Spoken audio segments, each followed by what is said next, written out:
تو جو ٹائٹل 800 سال بعد ملے اور دیا بھی امت نے ہو، وہ کسی اور میں پایا جائے یا کسی اور کے لیے وہ لقب استعمال کیا جائے تو آپ سیخ پا ہو جاتے ہیں۔ اوپن چیلنج ہے یہ آپ کو ببانگ دہل کہ آپ اپنا سابقہ سارا ریکارڈ دیکھ لیجئے، کبھی آپ نے حضرت ابو بکر، عمر، عثمان کے بارے میں پیش کردہ ضعیف ترین روایات کے بارے میں کبھی کوئی کہیں نقل کیا ہے؟ یہ تمام راویان کی جرح صرف ان حدیثوں پر ہی ہوتی ہے جن میں حضرت مولا علی کی شان ہو، حسن و حسین کی شان ہو، فاطمہ الزہرا کی شان ہو۔ اگر یہ آپ باب کھولیں گے تو یہ بھی آپ کا الٹا گلے کی ہڈی بن جائے گا۔ پھر ہم ایسی کئی چیزیں پیش کریں گے، آپ سے اس کا پھر جواب نہیں آ پائے گا کہ امت کچھ کر رہی ہے اور حدیث رسول کچھ ہے۔ یہی جرم تو آپ کرتے رہے ہیں، یہ لقب اس سے چھین لو، لقب اس سے چھین لو، اس کے سارے اہل بیت کے لقب چھین کر آپ نے کن کن کو دیے ہیں۔ بسم اللہ الرحمن الرحیم۔ ناظرین کرام، جناب مزمل عمر کاظمی صاحب نے صدیق اکبر کے ٹائٹل پر جو معروضات پیش کی ہیں، آج ذرا ہم اس کا تحقیقی جائزہ لیتے ہیں۔ کوئی بھی ابو بکر جیسا صدیق اکبر نہیں ہو سکتا، اور یہ ٹائٹل ہی ابو بکر صدیق کا ہے۔ 800 سال سے کم و بیش امت صدیق الاکبر کہتی آ رہی ہے۔ پہلے صرف صدیق آپ کا اسم اور لقب تھا، اور اب صدیوں سے صدیق الاکبر صوفیاء کیا، علماء کیا۔ شاہ صاحب قبلہ نے فرمایا کہ اس امت میں صدیق اکبر جیسا کوئی صدیق اکبر نہیں ہو سکتا۔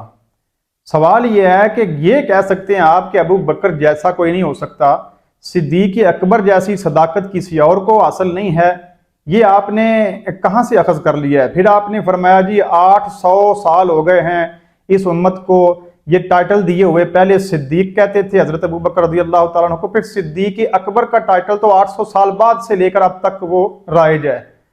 عرض گزاری یہ ہے کہ 800 سال کے بعد جو ٹائٹل ملا، آج تک جو ملا ہوا ہے وہ تو دیا ہے امت نے، اور دیا بھی 800 سال بعد۔ تو جو ٹائٹل 800 سال بعد ملے اور دیا بھی امت نے ہو، وہ کسی اور میں پایا جائے یا کسی اور کے لیے وہ لقب استعمال کیا جائے تو آپ سیخ پا ہو جاتے ہیں۔ مگر وہ ٹائٹل جو خود محبوب خدا نے دیا ہو اور صحابہ کے مجمع میں دیا ہو، من کنت مولاہ فعلی مولاہ، وہ مولایت کا ٹائٹل آپ اوروں کو کیوں دے رہے ہیں؟ جب نبی کا ٹائٹل دیا ہوا اوروں کو دیا جا سکتا ہے تو پھر یہ بتائیے کہ جو امت نے ٹائٹل دیا 800 سال بعد جا کے دیا، وہ کیسے کسی اور کو نہیں دیا جا سکتا؟ پھر آپ نے یہ بھی فرمایا ہے کہ صدیق تو ان کا نام بن چکا ہے، ان کا نام صدیق بن چکا ہے، تو جب ہم لفظ صدیق کہتے ہیں تو ذہن میں وہی آتے ہیں، اور جب فاروق کہتے ہیں تو حضرت عمر فاروق رضی اللہ تعالیٰ عنہ ذہن میں آتے ہیں، تو جب ہم مولائے کائنات کہتے ہیں تو کیا ذہن میں کوئی اور ہستی آتی ہے سوائے علی کے؟ تو جب علی کا نام بھی وہ بن چکا، امام علی مقام جب ہم کہتے ہیں، سیدۃ النساء العالمین جب کہتے ہیں، تو کیا کوئی اور ذہن میں آتا ہے؟ پھر اسی طرح آپ نے جناب ابو سفیان رضی اللہ تعالیٰ عنہ کی اہلیہ محترمہ کے بارے میں یہ لفظ سیدہ کا استعمال کیا، جناب ہند رضی اللہ تعالیٰ عنہ کے بارے میں یہ کیسے کر دیا؟ پھر آپ نے ایک اور ڈھگوسلا چھوڑا، آپ نے اور اگر یہ ٹائٹل رسول اللہ کی طرف سے علی المرتضیٰ کو دیا ہوتا تو کیا معاذ اللہ پوری امت جو ہے رسول اللہ کی بغاوت کر رہی ہے، نافرمانی کر رہی ہے؟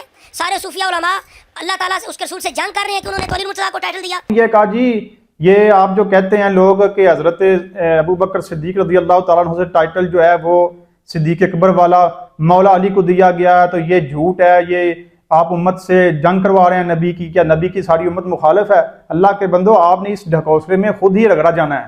وہ اس لیے کہ آپ اس طرح کی جب جنگ لڑوا رہے ہیں اور جس چیز کا رد پیش کر رہے ہیں، اس چیز کا رد کرنے سے پہلے دیکھیں یہ کام، یہ جرم آپ نے خود کیا ہوا ہے۔